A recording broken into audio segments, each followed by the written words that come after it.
அடடா! என்ன அழகு! என் கண்ணே பற்றும் போல, அந்த மாரி தான் இன்னைக்கு என்ன நானே ரசிச்ச தருணம். உண்மையாலுமே இவ்ளோ கியூட்டா இருப்பேன்னு நான் நெனைக்கல. இவ்ளோ அழகா ரெடியாயி எங்க போறேன்னு பார்த்தீங்கன்னா, என்னோட ஃப்ரெண்டோட மேரேஜ்க்கு தான். என் ஃப்ரெண்ட் பிரியா. நீங்க சொன்னா நம்புவீங்களான்னு எனக்கு தெரியல. 7 வருஷம் ஃப்ரெண்ட்ஷிப். ஆனா இதான் ஃபர்ஸ்ட் டைம் மீட் பண்றோம்ன்னு சொன்னா நம்புவீங்களா? உண்மதான். நாங்க ஆக்சுவலா கொரோனா பேட்ச்சு. கேட்க புதுசா இருக்குல்ல. எல்லாருமே வந்துட்டு கொரோனா பேட்ச்னா ஸ்கூல் அண்ட் காலேஜ் தான் நெனைப்பாங்க. ஆனா நாங்க அப்படி இல்ல. என் ஃப்ரெண்டு ஹரியோட ஃப்ரெண்டு தான் பிரியா. ஸோ நான் ஹரி க்ளோஸுங்கிறனால நானும் பிரியாவும் க்ளோஸ் ஆயிட்டோம். அதுவும் இந்த கொரோனா பேட்ச்ல ரொம்ப அதிகம். பேச ஆள் இல்லாம நாங்கலாம் தான் ஒரு அரட்டை. நாங்க கேங் சேர்ந்தோம்னா சுத்தி இருக்கிறவங்களால பக்கத்துல உட்கார கூட முடியாது.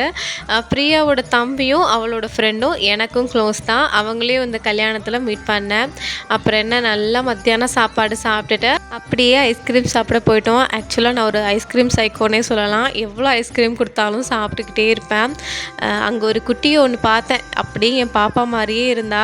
இவ்ளோ தூரம் வந்துட்டு மோனிஷாவ பார்க்கலன்னா எப்படி? நாங்க 2 பேரும் சேர்ந்து நாமக்கல்ல இருக்கிற ஆஞ்சநேயர் கோவில் தான் போயிருந்தோம். இதுதான் நான் ஃபர்ஸ்ட் டைம் ஆஞ்சநேயர் கோவில் வர்றது. சாமி கும்பிட்டுட்டு அப்படியே என்ன பஸ் ஏத்தி விட்டுட்டா ஊருக்கு.